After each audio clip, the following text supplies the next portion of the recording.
We're going to have a celebration of UCLA migration sociology with a discussion of 5 recent books by UCLA PhD graduates.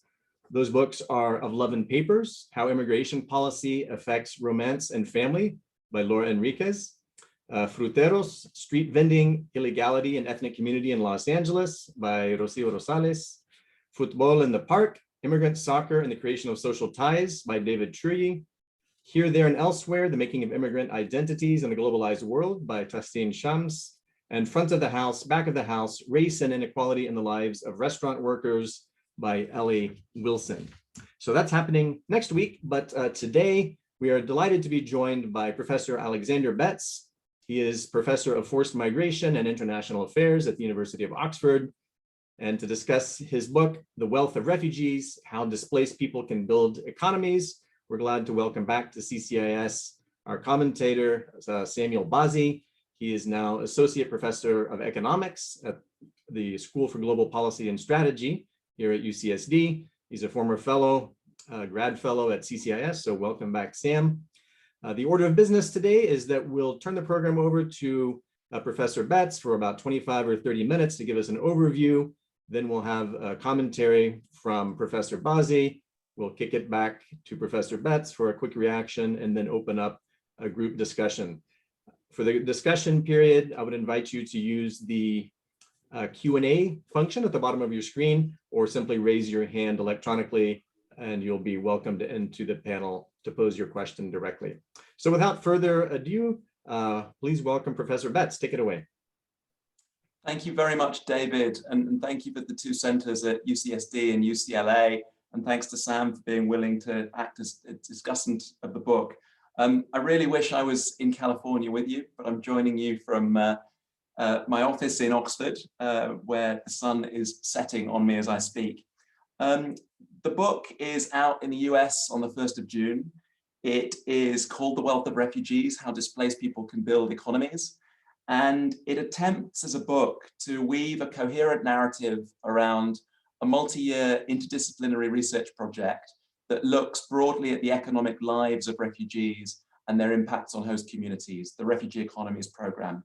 And I want to say at the outset that that program has relied upon the work and input of a number of colleagues within the program and around 300 research assistants who work with us in the communities we focus on, mainly in East Africa. So I'm very grateful to them for all of the input that has gone into this work. The starting point for the work and the starting point for the title of the book, The Wealth of Refugees, is an observation that, playing on the title of Adam Smith's 1776, The Wealth of Nations, in the 250 intervening years since Smith's treatise, economics has paid relatively little attention to people who fall outside the framework of the nation state, as exiles, as displaced people, or otherwise.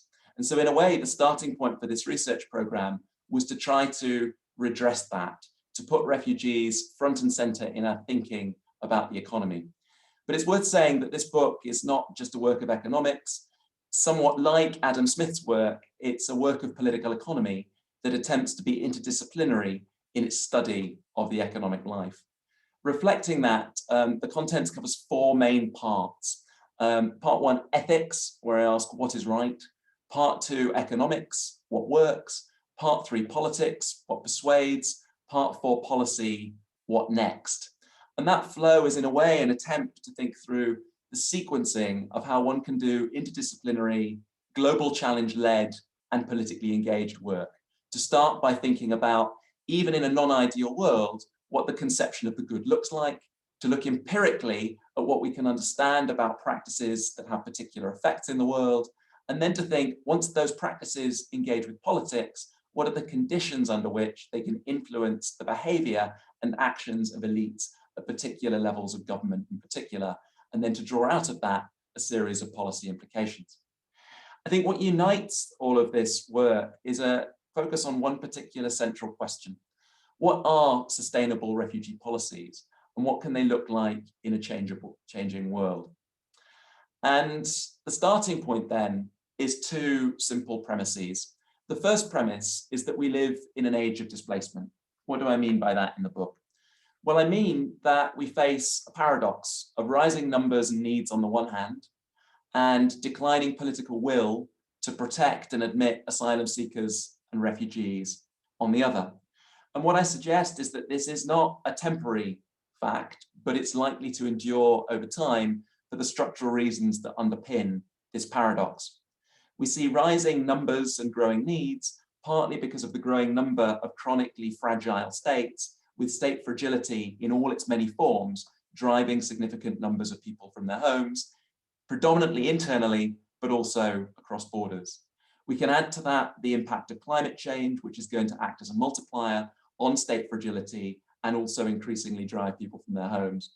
We might also factor in, as I do in the book, the legacies of COVID-19, particularly in the effects it will have on economies around the world, including some of the weakest economies.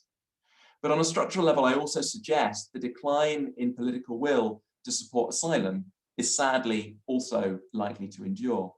That we've seen, particularly with a peak in 2016, a rise in populist nationalism, not just in Europe and the United States, but also in many other refugee hosting regions around the world. And partly that's linked to changes in international order. The shift towards multipolarity, the move away from a unipolar moment in the 1990s and early 2000s means that international liberal order faces significant challenges to retain its legitimacy. It also means that the power and influence of the United States and Europe, faced with decline, also face challenges of internal polarization. And alongside that, the international political economy is shifting such that disenfranchised communities faced with the offshoring and outsourcing of particularly labor-intensive manufacturing are shifting towards voting often for anti-immigration parties.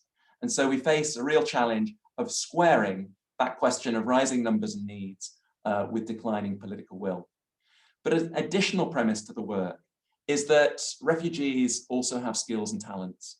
They have the potential to contribute to their societies, and partly the political logic that says refugees are a threat or a burden is a false one that can and should be challenged. So I begin with the first part on ethics, asking what is right. And the starting point for that is non-ideal theory. Ethics thinks often about should ethical analysis, should normative theory, should political theory be based on an idealized conception of the world, or should it be based on a recognition of the political and other constraints we face when we make normative judgments about what is desirable. And indeed, in this book, I take that non-ideal starting point. Now, one of the challenges, of course, that we all have to grapple with is the question of what political constraints are fixed and which are changeable in the short term and which may be changeable in the long term. And what I don't want to do in this book is foreclose the idea that narratives can change, that discourse can change, and political constraints can be addressed. And what I argue is that while this book takes what I describe as a migration realist perspective, taking many of the political constraints in the world as I find them, it doesn't have to be the starting point. People can start from an idealist framework, they can start with an activist framework, and they can seek to change. And what I suggest is that realist conception is complementary to more idealist conceptions that seek to push the boundaries of our normative frames, and they need to work together. I argue that when we think about sustainability, it needs to have three broad criteria: rights, politics, and scale.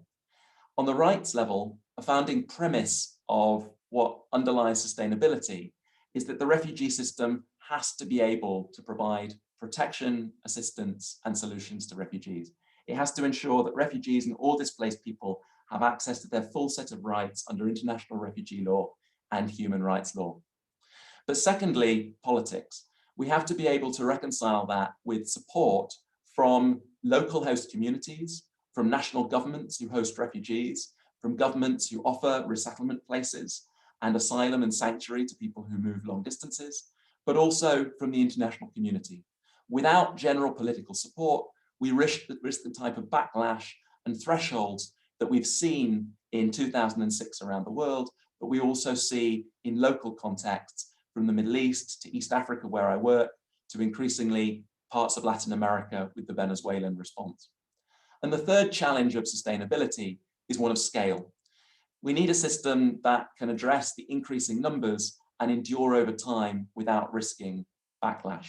So I think those are the criteria for sustainability. It's a real challenge to meet all of them simultaneously, but I think if you can meet those normatively, you have policies that are likely to be sustainable.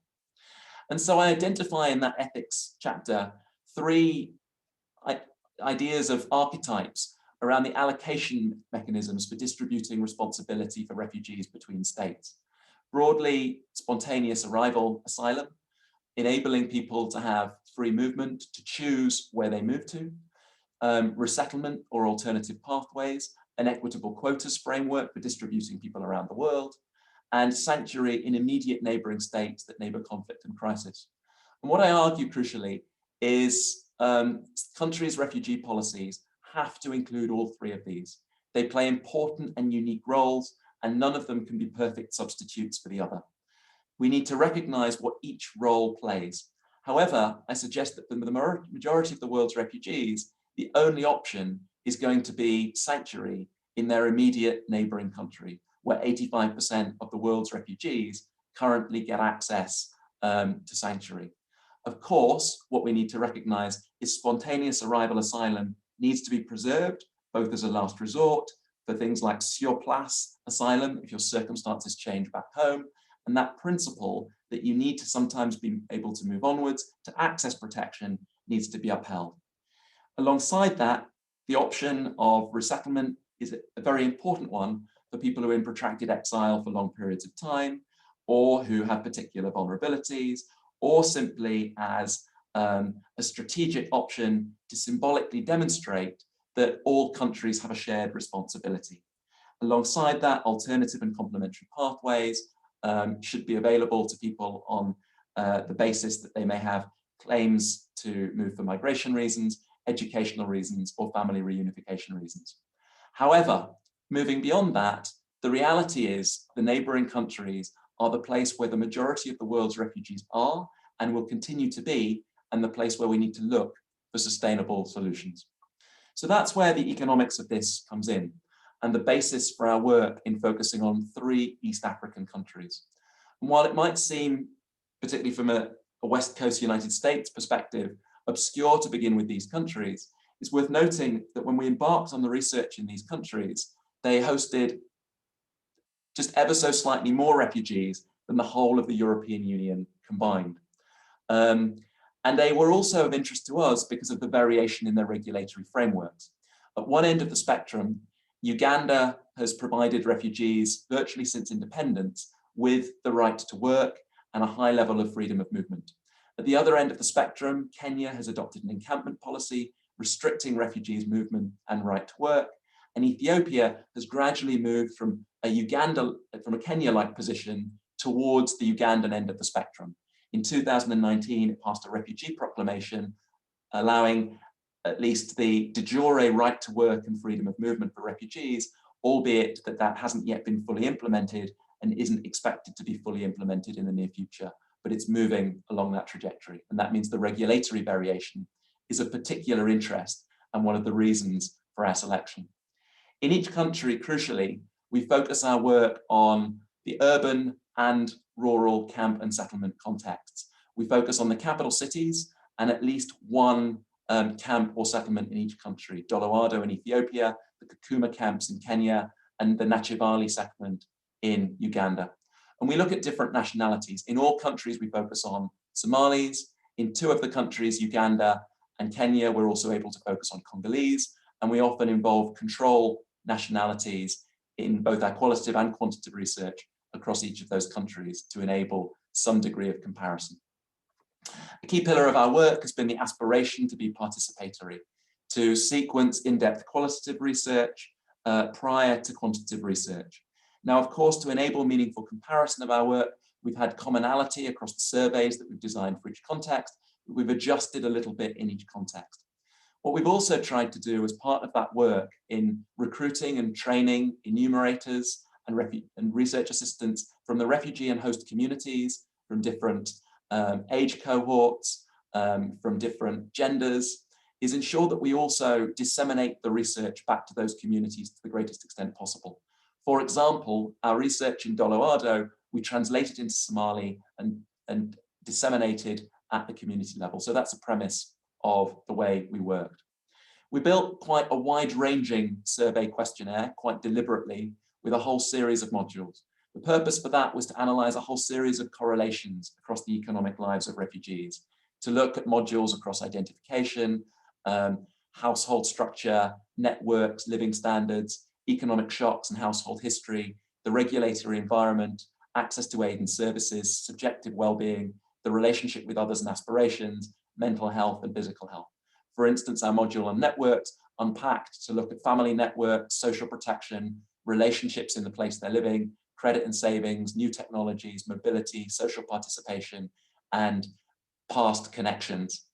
And so all of that was to enable us to explore a range of correlations while having control variables. And what it's led to is the refugee economies data set. We have a sample size of over 16,000 refugees and host community members spread across the site and split across those nationalities. What's worth saying is something about our sample frame. What we've partly tried to do is to obviously randomize our sample. That hasn't always been possible in terms of random sampling. So often what we've used is what's called two-stage cluster sampling, where we've needed to build a sample frame from which to randomly sample. So where, for instance, in a camp or settlement context, UNHCR has had a ready-made sample frame through its registration data that's been up to date, we've been able to randomize from that. Where that hasn't been available, we've had to use either satellite data or a community mapping process to map out community structures, blocks, or in the urban context, conurbations, and then randomly sample using community leaders and research assistants who know the community as interlocutors as part of that mapping process. What I think is fairly unique about this data set is its attempt to be multi-country, to look at different nationalities, and crucially to focus on both refugees and host communities and urban areas and camp contexts. And having a commonality across the survey data has allowed cross-country and cross-contextual comparison. It's a data set that we will aim to make publicly available and publish on our website early in 2022, and one that we hope other scholars will also be able to make use of. In our initial work, we've tried to look at 3 research questions, which I touch upon in the early parts of the book. And they're, if you like, the 3 questions that can tell us something about sustainability. Firstly, on welfare issues, when do refugees thrive or only survive? Social cohesion, when do refugees and hosts get on? And thirdly, mobility, when do refugees stay or go? When do they move between camps and urban areas or select between them? When do they move and relocate within their own country of asylum? And when do they cross a border regionally or aspire to move internationally? And across all those questions, we're able to look at the correlations in the data set, but also triangulate that with in-depth qualitative research to try to look at potential sources of causal relationships. I'll unpack each of those very briefly. What's worth saying is that our program team has a series of co-authored working papers that will soon be published on each of these themes, and the book draws upon and summarizes them for a wider interdisciplinary and general public audience. I think one of the general findings, and this is putting it slightly crudely, is that in each context, there is a role for both education and the right and opportunity to engage in meaningful work. So we're able to show that education and employment play a key role in a series of welfare outcomes that we look at. We're able to show that they play a role in supporting improved perceptions of host communities towards refugees and vice versa.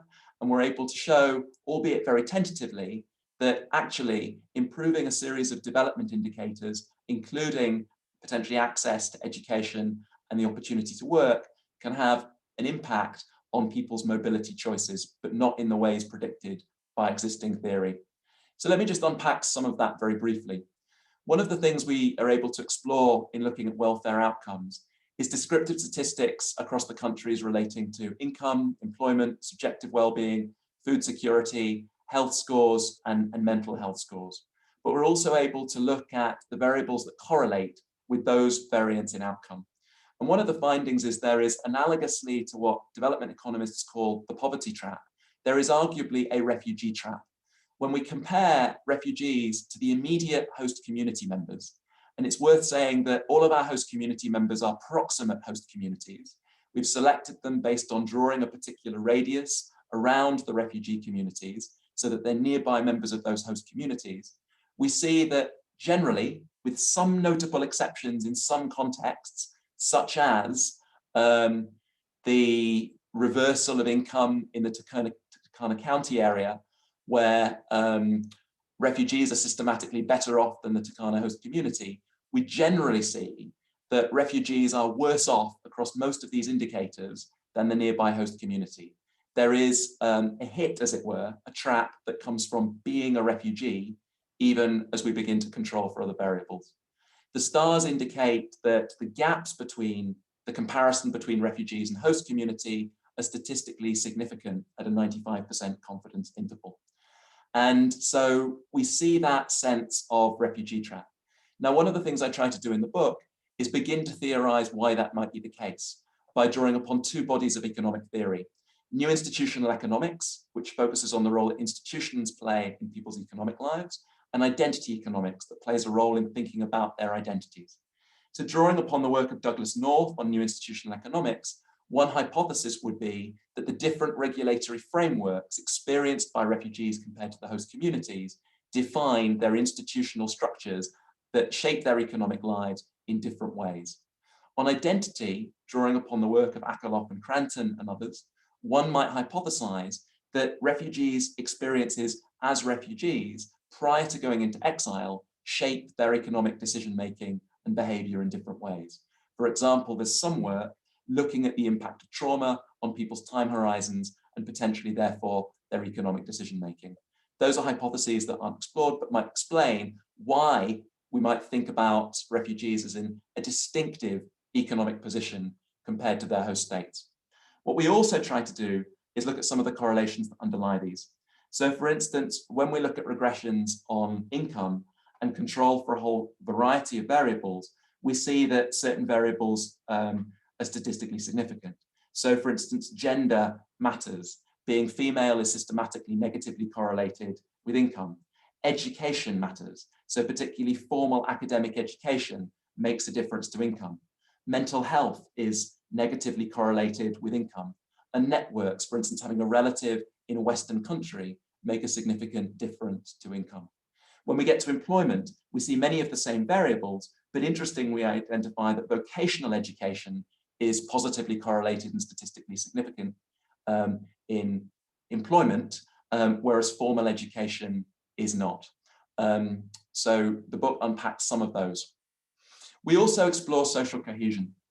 And this is an area where we've also been doing some work recently commissioned by the World Bank and UNHCR. There's a whole body of literature on so-called contact theory, stemming from the work of Gordon Allport in the 1950s, with work exploring on immigration in Europe and the United States, the role that contact between, as the immigration literature puts it, quote unquote, natives and migrants plays in shaping mutual perception and mutual regard. And what we're able to do, because we focus on both refugees and hosts in the data collection, is look at the perception of host communities towards refugees, the perception of refugees towards host communities. And we've also asked questions about their interactions. So for instance, how often do they have a business exchange, a conversation, or share a meal? And to begin to look at correlations between, for instance, those interactions and their perceptions and mutual regard. What we find looking at that perception data descriptively is that generally refugees are more welcome in the camp context than the urban context. Proximate host communities in the camp context tend to be more favorable than those in urban areas. And that may well be, based on our qualitative research, because of the humanitarian infrastructure creating jobs and opportunities more so than the urban context, where we see more evidence of competition over economic resources. What we also find in both urban and camp context is there seems to be far greater emphasis and salience of economic interactions in defining perceptions than security or even identity. And this is a contrary finding compared to much of the immigration literature in Europe and elsewhere on attitudes to immigration, which says that what drives attitudes to immigration in voting data, in electoral decision-making, is more likely to be cultural and identity-related factors. What we find is some evidence that economic factors are more likely to have an influence. When we look at the role of interactions, we find in OLS regressions that interaction is positively correlated with positive perceptions from the host community and vice versa. And the type of interactions that matter are economic interactions, notably around consumption and employment relationships. When refugees are buying from a host community shop or seeking employment in host community local farms or shops, that's likely to create and stimulate positive interactions. Now, of course, one of the challenges with looking at contact theory is the challenge of endogeneity and reverse causality. So one of the things we've had to do also in our wider work is to develop an instrumental variable effect. So in order to try and look at whether, in fact, it might be perceptions that drive interaction rather than interactions driving perceptions, we've tried to explore, for instance, whether rather than using the individual's interactions, we can use instead an instrumental variable of their neighbors or their immediate family members' interactions, or to use an instrumental variable of where they live relative to refugees who live in spaces in Uganda, where we focus on a lot of that instrumental variable work alongside the host community. We also are able to look at questions of mobility and migration. One of the features of our research was the attempt to also introduce panel data. And so we went back and we did data collection in Kenya 2 years later for Nairobi and 3 years later for Kakuma, going back to exactly the same respondent groups that we'd done the survey with in the first wave of data collection. And that allowed us to look at what's called attrition, the extent to which the respondent population had been reduced for a variety of reasons, including migration and mobility, and to try to look at what the attrition correlated with in the characteristics of that population. And alongside that attrition data, looking at who had moved on between waves of data collection, we were also able to look at our data on migration aspirations that we systematically collected. And that allowed us to make a basic descriptive observation about what rate annually attrition takes place due to different types of migration. And so you see a basic summary of the type of annual movement we see away from Nairobi and away from Kakuma by refugees. And one of the findings is in both contexts, migration to Europe is tiny. It's about 0.1%. But movement of some kind is relatively high. It's about 8.7% per year in the Nairobi context and about 7.1% in the Kakuma context. But most of that movement is within Kenya. And where it is international, it tends to be to other African countries, notably across the border to Uganda. So what that does is provide some descriptive evidence that migration and mobility are complex, but they're not primarily international, and they're certainly not primarily south-north in the case of these refugee populations.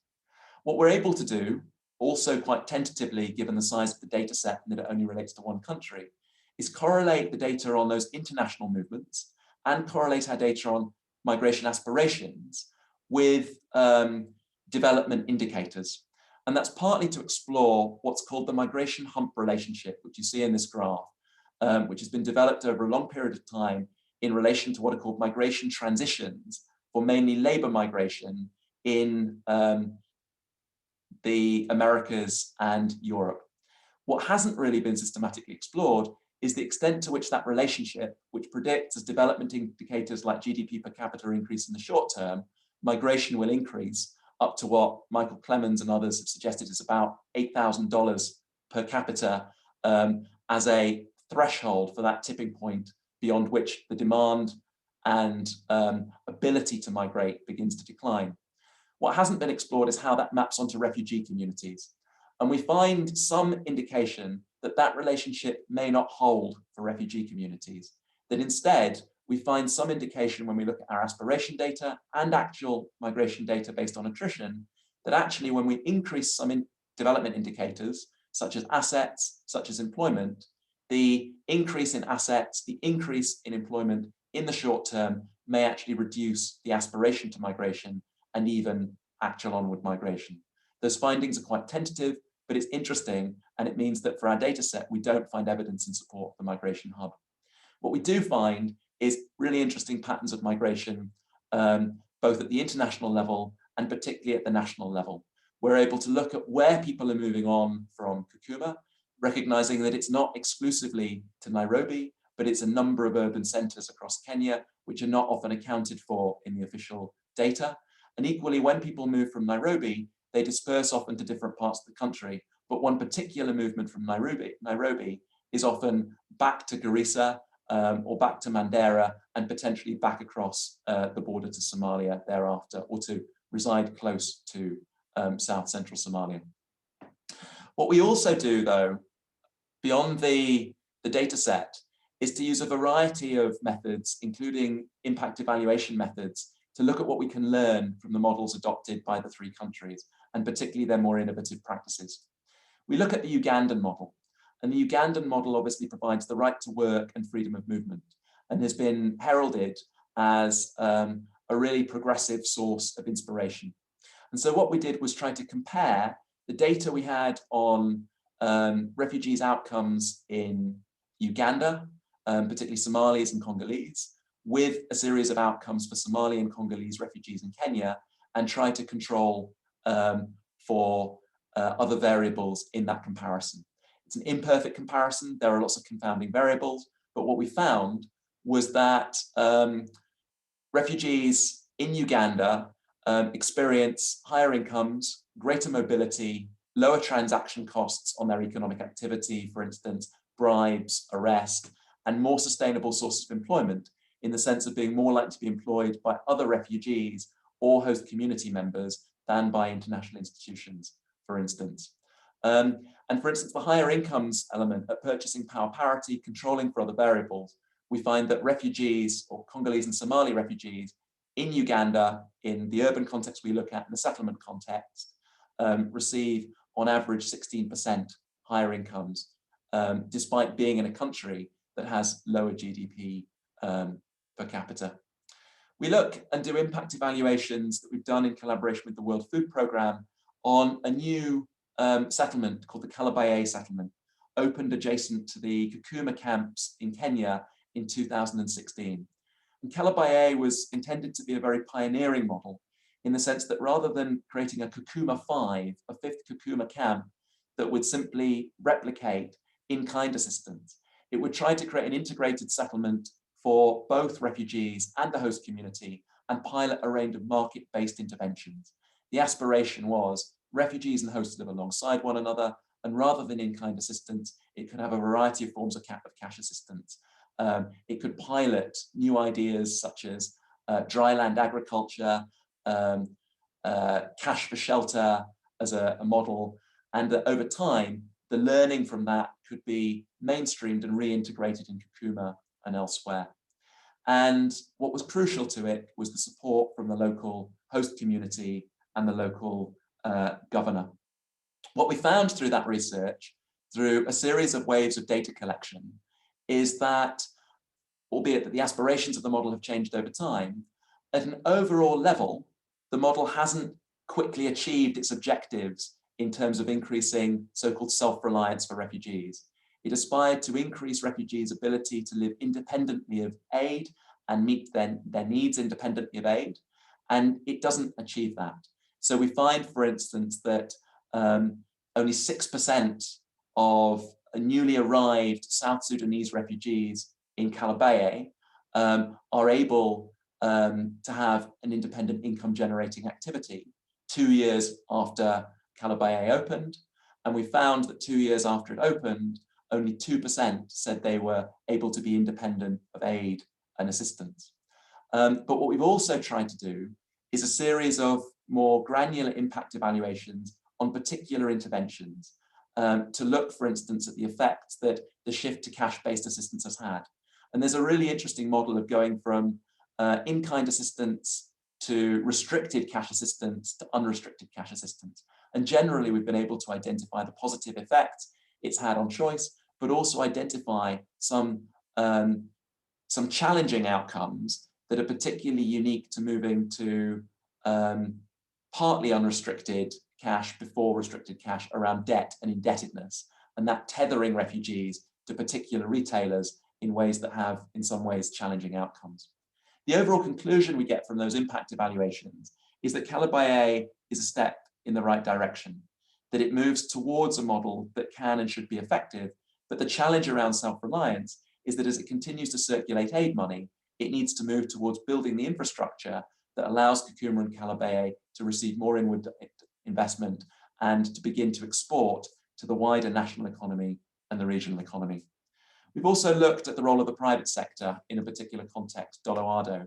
The story of Doloado is of the largest ever private sector investment in a series of 5 refugee camps. Over the last 10 years, the IKEA Foundation, the philanthropic arm of the furniture company, has invested over $100 million in those 5 camps, initially in humanitarian response and building infrastructure, but then around a particular model that we've looked at in detail, a so-called cooperative model, where in areas such as agriculture, livestock, value chain, energy and the environment, refugees and host communities have been given the chance to work alongside one another in income-generating groups, to receive training, to receive basic inputs, and gradually build sustainable opportunities over time. What we found is that some of those have been successful and some haven't. Those that have been successful have been built on clear market linkages. They've had a basis of demand and supply. They've been connected to local value chains and supply chains. And those that have struggled because they lack those market linkages and aren't adapted to the pre-existing economic structures of those communities. What we also find, like Calibay, is that one of the challenges has been to build the borderland economy at a macroeconomic level, rather than simply focus on the microeconomic interventions. So across those 3 studies, we learn things about what sustainable sanctuary can look like, that it involves the right to work, that it seems to involve thinking about opportunities for piloting market-based interventions, and it involves a role for the private sector to build borderland economies. But then I move on to think about the politics in those 3 countries. And I try to ask what persuades. And what's particularly interesting in these 3 countries is to look at why it is Uganda has adopted its self-reliance model and maintained it over so many years.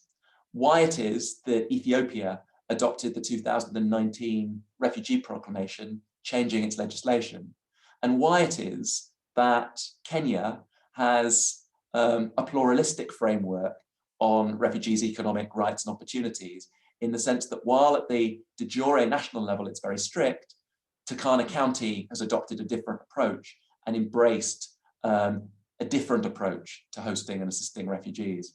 And so, based on political economy analysis, I look at the factors that have been involved in that. So for instance, in the Ugandan context, I go right back to independence in 1962 and look at how, even in this newspaper article taken from the late 1960s, the Ugandan press was proclaiming a triumph for Ugandan refugee policy. All will soon become self-supporting. And the language in UNHCR around the time mirrored much of that language today, of supporting self-sufficiency for refugees, trying to move from a humanitarian response to a development response. And what that research in Uganda showed was that many of the elements of the settlement policy, many of the elements of a self-reliance policy have been present through Milton Obote's 2 regimes, were built upon by Idi Amin, and have been consolidated under Yoweri Museveni. What I find when I look across the countries qualitatively is that what matters is a 3-way relationship between the global, the national, and the local levels. What we see in a lot of the literature on the politics and political economy of refugee rights, refugee admissions, explaining variation in those variables, is a look at the global and the national level, a look at the relationship between donor countries and host countries, and a rightful recognition of the role that issue linkage plays, that interdependence plays, that very often donors are interested in questions like migration control, regional security, that national host governments are often very interested in accessing development resources.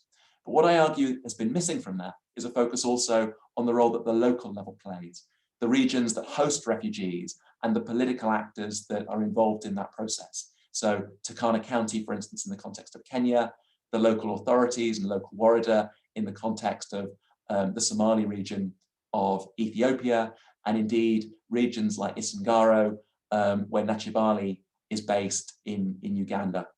And what matters is very often ensuring that resources come to the national level and are channeled to the local levels, many legitimately, but historically, often also through patronage networks that support the buy-in to offer access to these economic rights. And so there is a very key role for donors in eliciting these rights historically, that where donors have provided a payoff to the national level that's been of a significant level to offer value to citizens and those elites, they've often been willing to adopt the right for refugees to work on a de jure level. But for that de jure level to translate into the de facto implementation at a local level has relied upon benefits for district authorities, for the local level, including those host communities. So in a way, the dependent variable I tried to explore is this variation in the willingness to provide socioeconomic rights, including the right to work. Why is it Uganda's been at one end of the spectrum, why Kenya's been at the other, and why Ethiopia has started to move across those levels? And I can unpack that in more detail if you like. And then I finally conclude with a sense of the policy landscape. What do we mean in three areas, each of which the book has a chapter on? One chapter looks at how we can extrapolate from the three countries that I look at in the book to building refugee economies. What does it look like to shift from a purely microeconomic perspective to build borderland economies? And that builds on a recognition that creating economic opportunities for refugees has to be both urban and it has to be rural. And it's a very different thing to create economic opportunity and economic inclusion in those two areas. In urban contexts, it's a lot about breaking down the barriers of refugees' inclusion in the pre-existing economy. In borderland areas, it's often about building those economies from scratch. And that relies upon building infrastructure, it relies upon attracting external inputs, it relies upon ensuring that there's political will. But to move beyond where, for instance, Calibay and Doloado is, we have to have that move to building borderland economies in a way where there's been relatively little academic thinking until at least recently when the World Bank's begun to pick this up.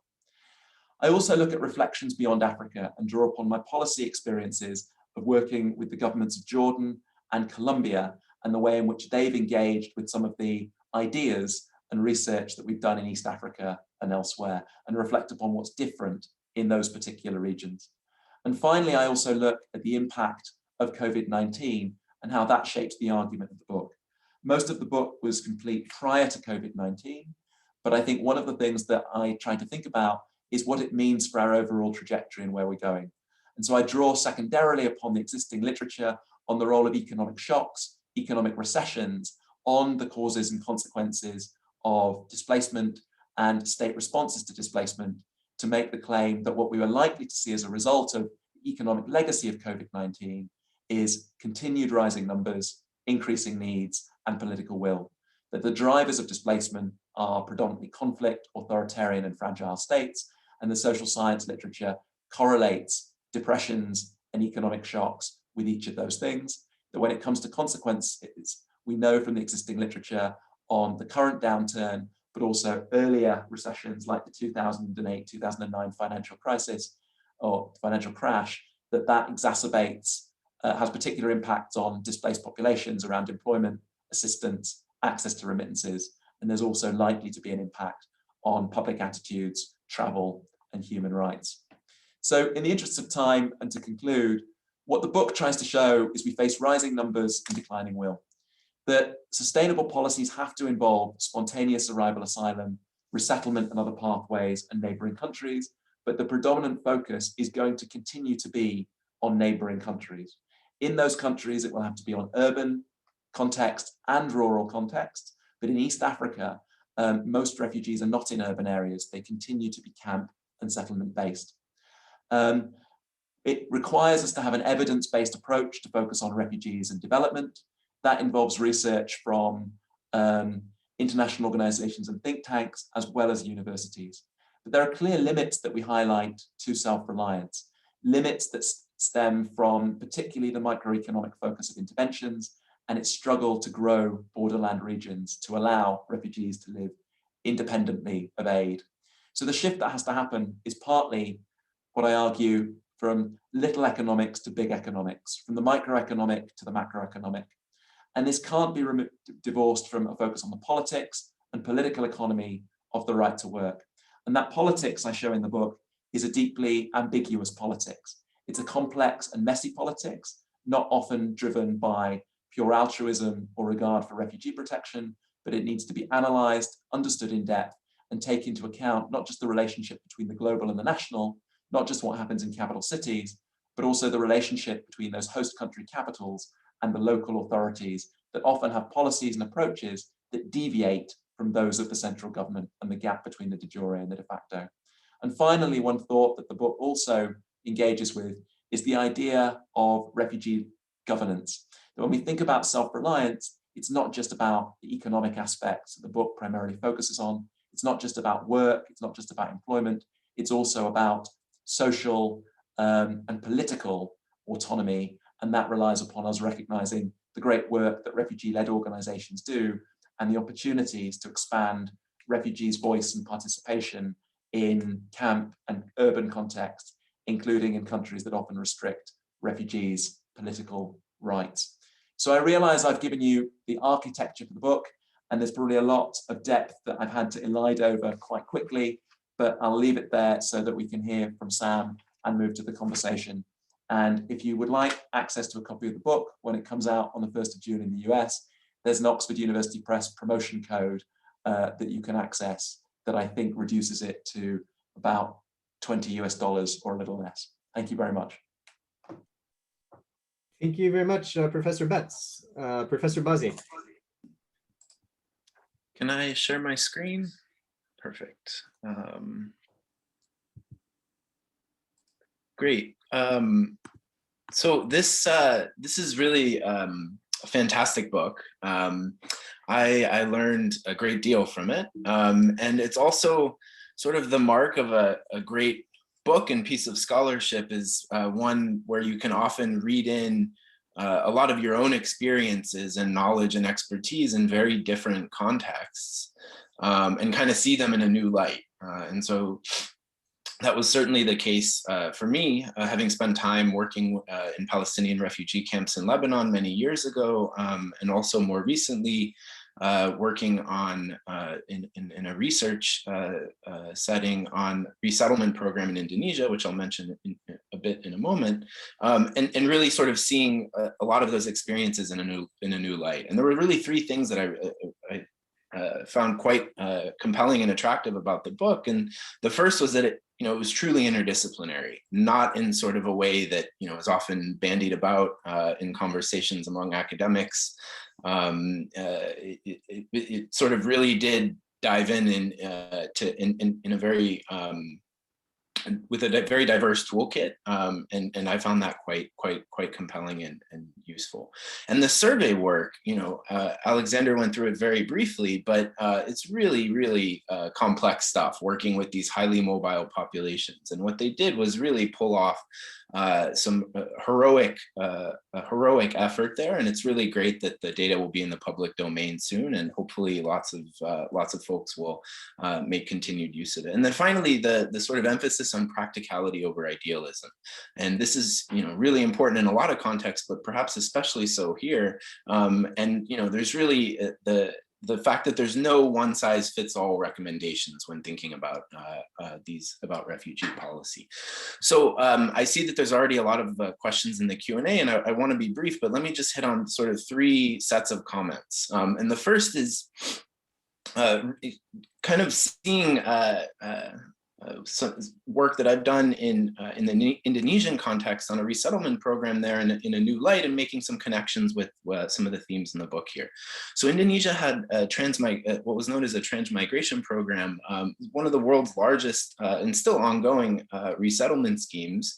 Most of the resettled populations are not refugees or forced migrants in the sense of the populations here, but some of them were. But nevertheless, the program itself had a very sort of strong focus on sustainability and building agricultural communities across this very large and diverse country. And it was also very controversial for a lot of the reasons that sort of come up in this book. And in looking at sort of the deep dive into the Ugandan context in the book, it became clear that there were some similarities with the self-reliance model in Uganda, the ways that the land allocation mechanisms worked. But there were really sort of three lessons that I sort of came to from my work in Indonesia that I thought were closely related here and perhaps could have been drawn out a bit more, and maybe something sort of food for future thought. And the first is that, you know, sustainability really depends a lot on economic and political forethought. And this kind of came out a lot in the book. And, you know, one thing that seems to be important is giving, in a camp-based context, giving natives, the local populations, a stake in the success of the camp, and maybe even giving them a stake in the actual resources that are being brought to these newly built communities. And so there's examples of this in the Indonesian context, giving offering land access to local populations. We saw this in the book in the cooperatives, some of the cooperatives in the Ethiopian context. And then, you know, another important dimension of sort of the viability and sustainability of these resettlement schemes is the extent to which natives and refugees or migrants are mixing in these different contexts. And when in contexts where there's a lot of diversity, one thing that I've found is that it's very important to avoid sort of a context where you have a high degree of polarization between refugees from different origins, you know, but that having a lot of different groups in the same community could be okay, but having two very large groups could be potentially quite detrimental. And then the sort of final point is thinking a bit about how to better match refugees to local conditions, both in terms of the people and the places. And so I'll just sort of flesh that out a little bit more in thinking about this sort of matching of refugees to places, and thinking about sort of how to potentially design more optimal assignments when you have the flexibility to choose between different locations to allocate refugees. You know, we want to sort of think about the ways to create opportunities for more collaborative and less adversarial intergroup contact. And this involves thinking about cultural dimensions related to the ethnicity, the language, the religion of the refugees being resettled and the native populations in the places they're going. It involves thinking about the extent to which refugee skills are going to be a good fit for the local economic environment. So in an agricultural setting, this is about the sort of agroclimatic similarity of the refugees' origins and the destinations that you're choosing, from which you're choosing to settle them. And then thinking about, in particular, about this dimension of economic competition between the refugees and the local population, and thinking hard about the sort of substitutability versus complementarity of those skills. And chapter 5 in the book has some really nice sort of material for thinking about this. And there's actually like a lot of work happening recently by Alex Teitelboim and co-authors who Alexander surely knows and references in the book, but thinking about some of the scope for some tools from mechanism design and economics, how those can be brought to bear to design better allocation systems that achieve greater sort of sustainability and ensure the well-being of both refugees and the local populations in the places they're being settled. And then just a couple more points. The one is sort of thinking about enclaves and the extent to which we want sort of refugees to be kind of in isolated places on their own, as opposed to interspersed you know, among local populations, when that sort of opportunity avails itself. And for a long time, we've sort of thought that there are potentially a lot of adverse consequences of enclaves. One of my students at Boston University, Thomas Gautier, had some recent work showing that, in fact, enclaves among Syrian refugees in Turkey happen to actually be more conducive to building bridges with the local Turkish population, and sort of removed my priors in a very big way about this sort of longstanding bias that I think a lot of people in this space have against enclaves. And then finally, this sort of theme comes up a lot in kind of direct and less direct ways in the book, but thinking about how important it is to manage refugee expectations about the duration of support, various types of support.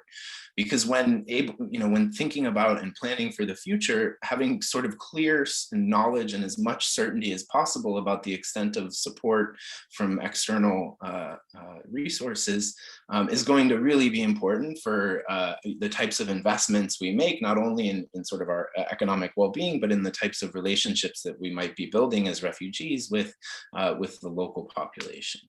And then finally, the sort of last comment just has to do with politics. And I think, the book does a really great job here in sort of highlighting the core issues and sort of in a very practical way. I tend to agree that tradable sort of refugee quotas or even, thinking more broadly about migration are great in theory, but practically very challenging. And, the key is sort of how can we convince rich countries and the voters in rich countries to do more to support the neighboring countries, most of which are in the developing world, that have to host the bulk of these refugees. And so what if, for example, maybe this is a crazy idea, but what if instead of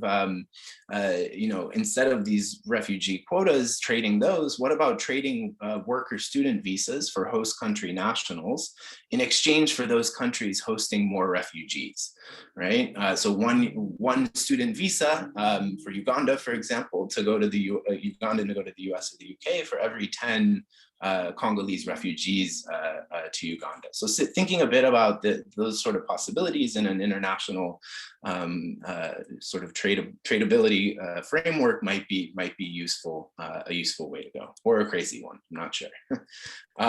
Okay, there are some other comments that for Alex, but let me just conclude and say this is a great book. I encourage you all to read it, and I hope we can get a lot of these insights into the hands of policymakers and sort of continue the building the academic work that's necessary to kind of think in more innovative ways about the best way forward for this obviously like first order global policy challenge in the years ahead. Thanks.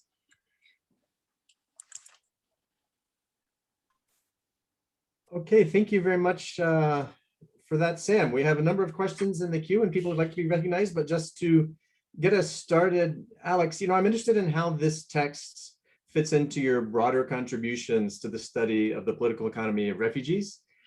And specifically, if all of the extensive empirical work that you've just shared has caused you to rethink in any way some of the propositions that you made in your 2017 co-authored book with Paul Collier.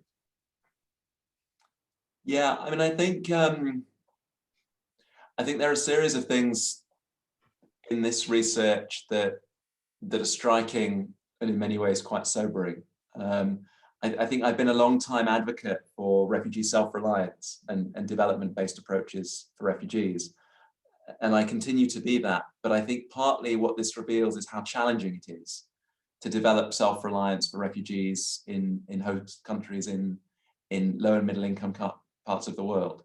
The data tells us that even in the most innovative contexts, Doloado and Calibay, most refugees are not able to live independently of aid. And that's very sobering because it says, okay, if 85% of the world's refugees are in low and middle income countries, and around the world, most are now moving to cities, but in the African context, it's still very much about camps and settlements. How do we seriously take this idea of self-reliance and make it work? It's going to require more investment, a conceptual rethinking to make that work. So I found that to be one of the very sobering aspects of the economics. On the political side, I think one of the things that is quite challenging is how murky and ambiguous the politics of all of this is. That when you unpack it, it is about payoffs and it's about who wins. And the elite politics, including around patronage, is deeply sobering. So I think in essence, it gives me a sense of if we are to create protection space that allows refugees to live purposeful and dignified lives as numbers grow, then the world needs to get its act together. And even if in Europe and North America, the position is that realistically most refugees are not going to be able to come to Europe and North America, there is still an awful lot that the rich world has to do to enable sanctuary to fulfill its obligations to uphold refugee rights, including socioeconomic rights. So something very sobering about that. I think in relation to the 2017 book, so I mean, the book in 2017, as we highlighted in the preface, is a co-authored book with two authors that start from slightly different starting points, disciplinary, but also normative.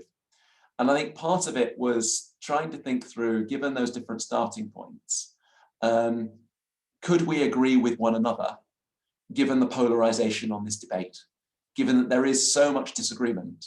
If two Oxford colleagues couldn't come to a consensus vision, what hope did we have to bridging political divides?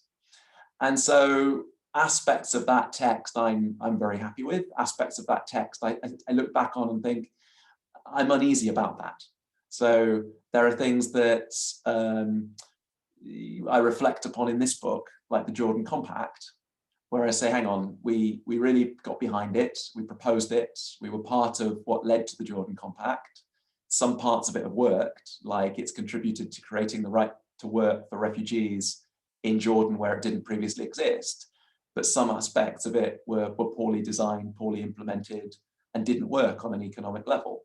And so I tried to be quite open in reflecting about what we've learned and it being different from those starting points. And I think also one of the ways in which I think the 2017 book was characterized as potentially being, as seeing responses in low and middle income countries as a substitute for refuge in the rich world. And what I've tried to do is make more clear that while I think the bulk of the response has to focus on where the majority of the world's refugees are, the role of spontaneous arrival and asylum and resettlement is indispensable. And if we're clear on what its purpose is, it also has to be part of the response. So I think that's my fairly candid response on the trajectory since 2017. Thanks very much for your candor. We have a question from Hiroshi Motomura. Hiroshi, are you with us? Yeah, I'm here. Thanks so much for this book. I'm really looking forward to reading it. I got so much out of your 2017 book, but here's a question for you. And if it turns out that you answered or addressed this question in the 8 minutes when my internet was out in the middle of your presentation, just tell me that and we'll move on. But if I take a step back from what your project is about, I mean, there's really two things, the two dimensions it's operating in. One is to think about a definition of refugee, and then the second is to think about how we should think and what we should do. And I'm really curious about the relationship between these two dimensions. So to put it more concretely, is some definition of refugee anterior to what we should do, or is what we should do, does it circle back to shift the boundaries of the group that should be so treated? And I'm thinking about that in two different contexts. Is there potential, I'm not even asking necessarily if you desire this, but do you foresee an impact of your work on how national laws define refugee and define subsidiary protection? So that's one place where this question, I think, has some practical traction. And another is that you spoke at one point about how refugees may be considered different, as different from I assume by implication, other migrants, for the purposes of assessing the effects of development initiatives on their migration propensities and desires. And so there too, there's some definition of refugee at work. And I'm curious about the relationship between how you define refugee and what implications there are for that definition of the work that you're doing to try to rethink and reassess what the approach to refugees should be.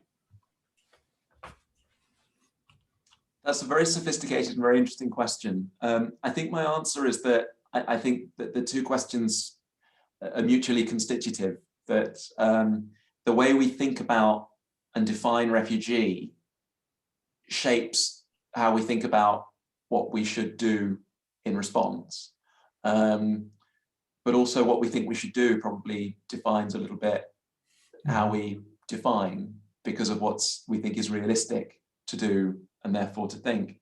I think the way the implications, the mechanisms by which the definition shapes what we should think and do are numerous. One is, at the most crude level, the boundedness. If we draw a clear distinction between refugees and other migrants, then it creates an impulse that what we do has an element of exclusion to it. That is for some people and not others. So it reifies and strengthens that boundary between refugees and other migrants on some level. I think the second mechanism is that it shapes the numbers. So once we say the boundaries of who has a human rights-based entitlement to cross a border shifts from people facing individualized persecution to people fleeing generalized violence, to people fleeing the implications of climate change and environmental degradation, to broader categories of vulnerable migrants, the numbers increase. And the numbers, or potential numbers, influences the types of solutions we imagine, but also the politics of how we support those solutions. But I think the sort of third mechanism is it also shapes how integrated the responses can be. I suppose the upside of moving towards the latter end of that spectrum and having a very integrated approach and saying people on the move are people on the move means that actually the response is, can we absorb them in urban areas? Do we need a regime? Do we need a distinctive institutional response? And is the challenge one that's created through having a distinctive institutional response, or through, or could it be partly resolved through not having that entrenched system? So just as an initial response, I think there's a relationship between those two things. I think one of the things that I suppose the book does is try to look at how we can think about refugees as distinctive as economic actors. Is there grounds to think that, irrespective of the legal definitions, people who are fleeing across borders are different from other people in those regions who are otherwise similar, or different from other migrants? And this is where, on a theoretical level, I use new institutional economics and the economics of identity to say that on an institutional level, the response to refugees creates differences in their economic lives because it defines things like the right to work, freedom of movement, property rights, all the things that new institutional economics is concerned with. And on an identity level, experiences of trauma, experiences of being in exile, that are not just specific to crossing a border, but are very specific to the displacement aspect as well, may influence behavior. Those are just hypotheses that could be tested, but it's that sense of economically and from an economic sociology perspective, is there something distinctive about refugees that shapes how we respond through a developmental framework? I think where the work thinks about this from a legal perspective is in touching upon some of my earlier work on what I've called survival migration. Now, that's a particular challenge in contexts like the Americas, Venezuela, the Northern Triangle. The international community struggled to define Venezuelans. It's used externally displaced Venezuelans to get at its recognition that these are not voluntary migrants, but unwillingness to describe them as refugees because the numbers are so great. And equally with the Northern Triangle, the complexity of the drivers means that people are reluctant to use the language of refugees for that entire population. And yet there's that middle space of what I have described as survival migration. But I think that the definition of the population partly shapes what we think is possible because of numbers, but the type of interventions we prescribe because of their separateness or otherwise from the general population. Yeah, I mean, just a comment or not so much a follow-up, but I think what's so exciting about what you're doing, for me anyway, is that the definitions that we have of refugee in various contexts are so contested, so fraught, and lead to so many unintended consequences with regard to efforts to focus all the energy on particularly the national law definition of refugee, that I think what your work does is it provides a way to separate out those questions and to provide more texture to in those national contexts that I think really is where things need to go. So I appreciate your answer. Thank you. So we have a number of questions in the chat. I apologize to anyone if I've misrepresented their name, mispronounced their name, but getting to what you just said, Alex, about this distinction between refugees and migrants, and sometimes it's not so clear. Here's a very particular question on that from Scrovia Aweko, who says, how do you differentiate between refugees and migrants when looking at urban refugees, given that in places like Uganda, once one leaves the refugee camp, they lose the refugee status, and a majority of the migrants come from refugee-sending countries? It's a lovely question. And I think that's where the move from camp to urban means that refugees' lives become, in many cases, much more similar to other migrant populations. And we see that in Addis Ababa, Nairobi, and Kampala. But there are nevertheless clear distinctions. That refugee trap we describe of a clear distinction across economic outcomes, welfare indicators for refugees compared to very proximate host communities is very clear. And it's not that, I mean, we're looking at registered refugees, and that's partly because we needed to define our population of focus, particularly in the quantitative research, and use registration as a basis on which to define who was inside and outside. So the population we focus on have not lost their refugee status in moving to cities.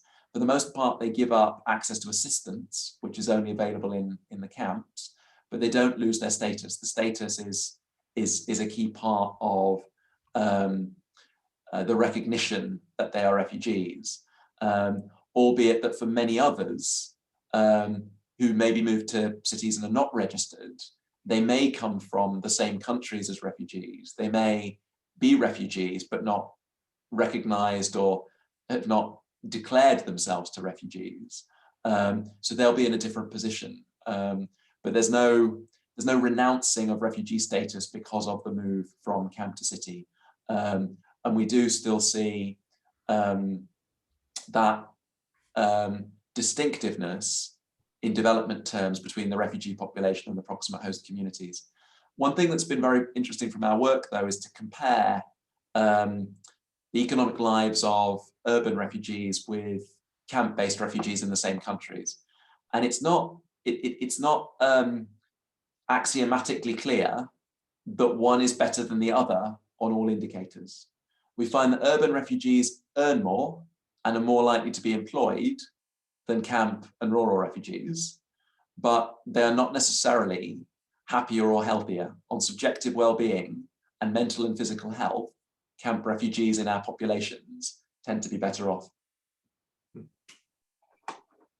Here's a question from Brock Hicks. You mentioned the importance of infrastructural investments in the context of cities and informal settlements. Could you speak to what infrastructure in particular? Housing, wash, etc. Yeah, it's different. I mean, when I was focusing on infrastructure, when I was talking about borderland economies, one of the challenges is to move beyond circulating aid money. You have to produce productive capacity to be able to export things you produce, whether locally, regionally, nationally, or globally through the digital economy. But to do that, you need certain things: roads, electricity. If agriculture is going to thrive, you need access to predictable water, often through irrigation. And infrastructure is often very poorly invested in remote border regions, particularly in Africa in general. But it is, as we know in general, crucial to macroeconomic development in these regions. So that was the level on which I was focusing. And in, for instance, in Doloado, one of the IKEA Foundation's key investments has been to build irrigation where previously it didn't exist, to enable productive agriculture close to the refugee camps. But of course, there's a sort of lower level of infrastructure that's equally important. The things you described that are traditionally introduced by aid organizations, WASH relies upon boreholes. Housing is often provided through standardized humanitarian housing, but there are different ways of doing that. So Calibay, which I mentioned, has introduced the first quote unquote cash for shelter program in a refugee camp context. And what that means is, rather than taking the off the shelf design from humanitarian organizations, refugee households are given a grant to go and commission local builders to build a design of house that they choose, and they can keep whatever money is left over. So it creates an economy around that kind of small scale infrastructure. But what I was really focusing on was that larger infrastructure.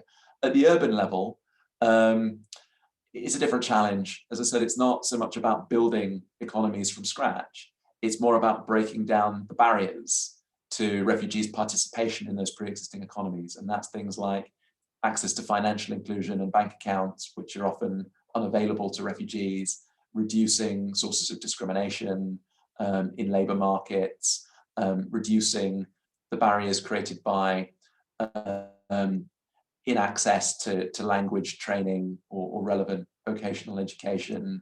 So it's a slightly different challenge, but what I was getting at was border region, large scale infrastructure. You know, just to follow up on her question, one of the exciting things about your study is that you include the host communities so equally in your survey research. Did you have any interesting evidence from that about the way that the hosts perceive co-development through infrastructural development, for example, or what was working, what was not working? Yeah, it's very interesting, and it varies from case to case. So, I mean, partly this comes back to some of the questions around social cohesion. And what's evident is the idea of winners and losers. So host community members often will perceive refugees to be a benefit if they have refugees as employees or consumers for their businesses. But sometimes there can be competition for resources. So in the Ugandan context, access to land, increasingly scarce land, has introduced elements of competition. So where you see that competition over resources like land and agricultural resources, it can create sources of tension.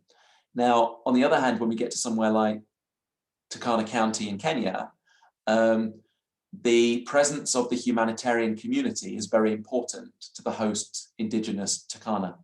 So there's a recognition that without the humanitarian community, there wouldn't be schools, there wouldn't be clinics and hospitals. And so basic public services provided by the international community are seen as a positive.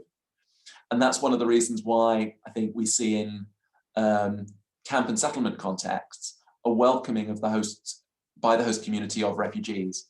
It's not just the refugees as potential employees, potential consumers, it's that the humanitarian infrastructure creates the jobs and the public services that otherwise wouldn't be available.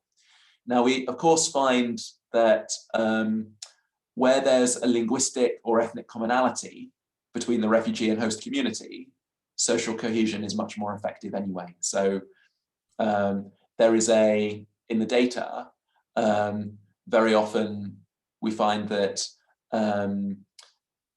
Somali communities tend to do much better in contexts where they have a Somali language speaking host community like southern Ethiopia.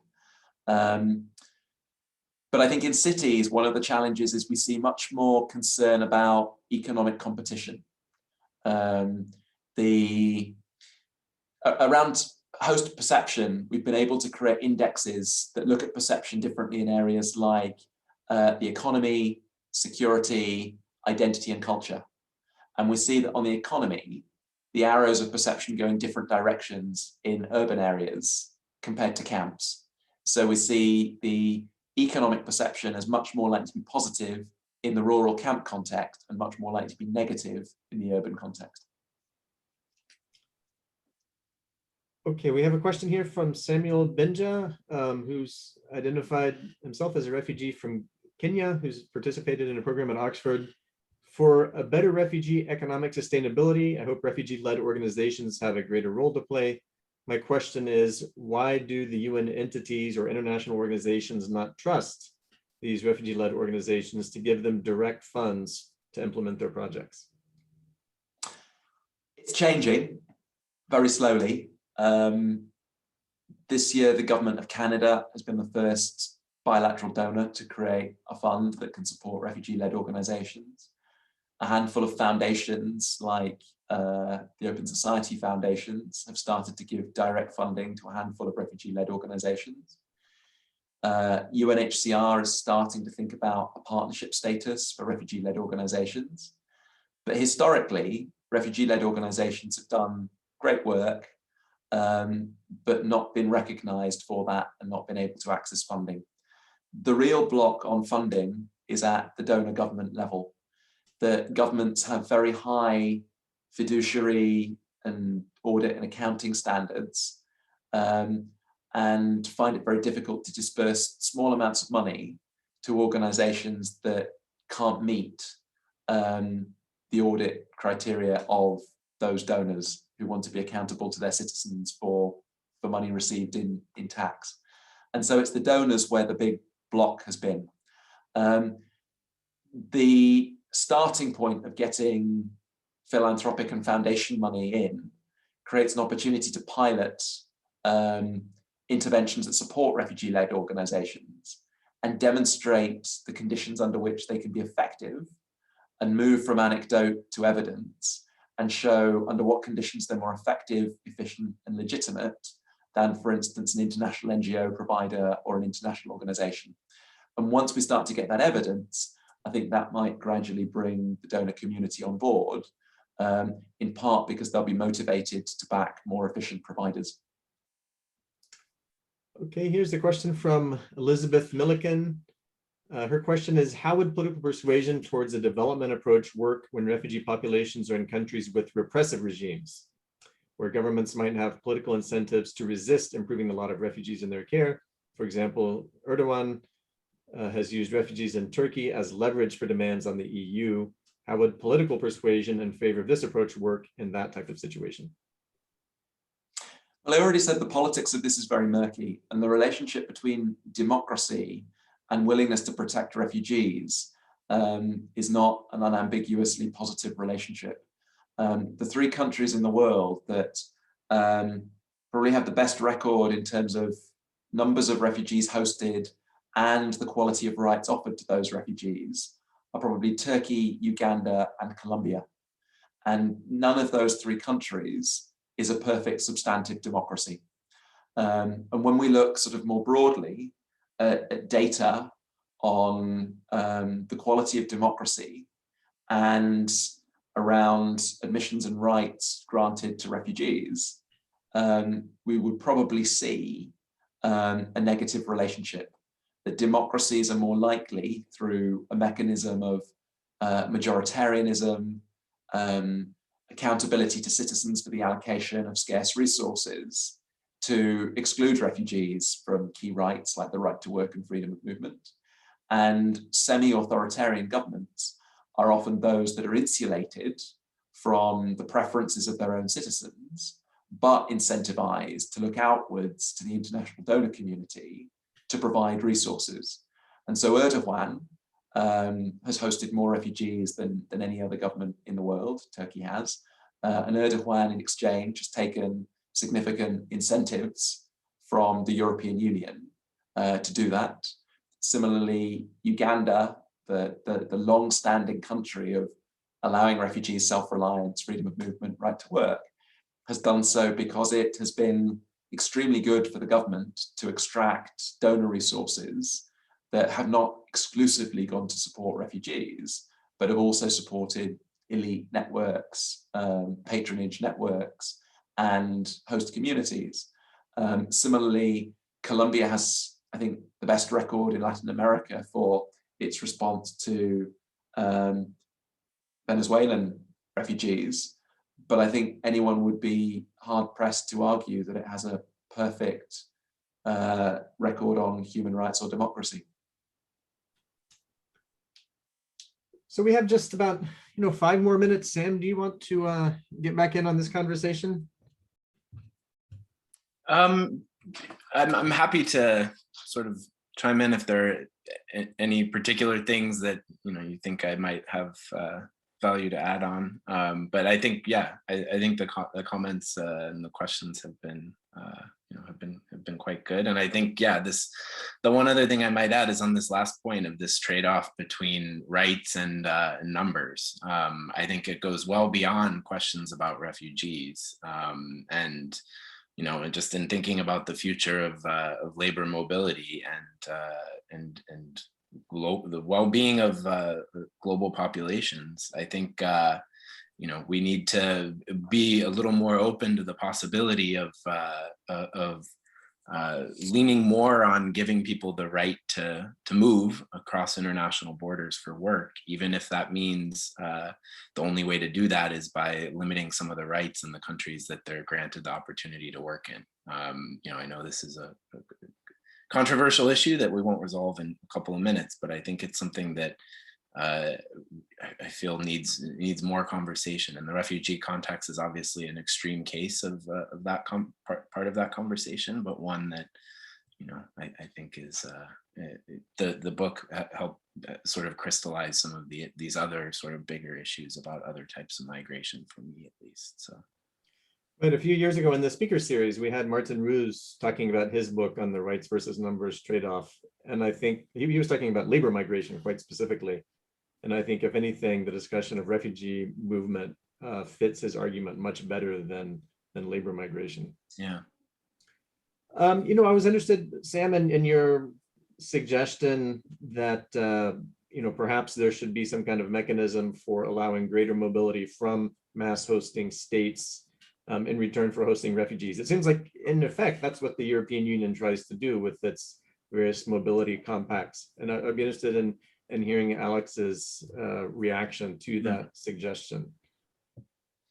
Yeah, I think that's right. I think what I really enjoyed in your comments, Sam, was the shift towards mechanism design and design thinking in this space. And Alex Teitelbaum and others have started thinking about that.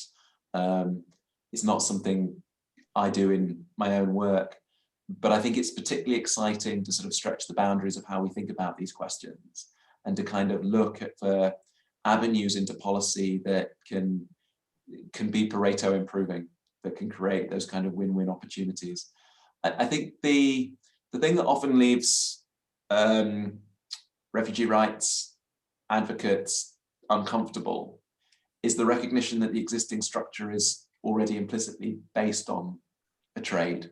It's already based on specialization, comparative advantage, and exchange. And the reality of how it works in simple terms is that rich countries, for the most part, want to reduce the numbers of asylum seekers and refugees who come to their territory and have a general sense of global order. Low and middle income countries that neighbor unstable countries want to get access to development aid, and they trade based on those linked interests in migration on the one side and development on the other. And organizations like UNHCR and the international system are brokers for those bargains. They, insofar as they achieve those bargains, they get resources from the donors and they get access to territory from the host countries, and they can operate and deliver that assistance. And so I think once we recognize that exchange logic is an implicit part of how it functions, then I think we can say, well, how can we begin to improve that? Right. Once we also recognize, and I think others are uncomfortable with, the idea of exchange or the language of commodification in particular around resettlement, I think we can start to recognize that practically pilots around resettlement matching have the potential to increase resettlement numbers. I mean, my own country is embarking on a pilot of resettling refugee health workers from the Middle East to the UK. And in the context of COVID-19, that has resonance. It has the potential to open doors that would otherwise be closed. And so I think that avenue of research and applying some of the ideas you've explored in other aspects of your work is very relevant. It just enters a space where the normative starting point of many scholars in this area, it gets perhaps irrationally uncomfortable about the introduction of some of those market-based mechanisms.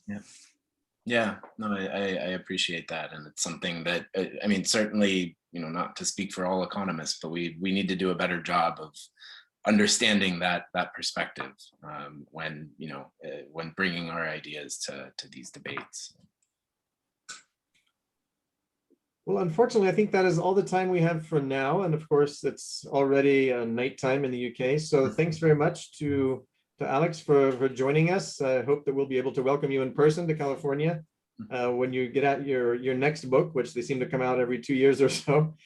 So we won't have to wait very long. Thank you to Sam for your comments, to everyone else for your participation. Please do join us next week as we discuss these 5 great new books from recent graduates of the UCLA Sociology PhD program with a focus on international migration. And I wish everyone a happy weekend. Thank you.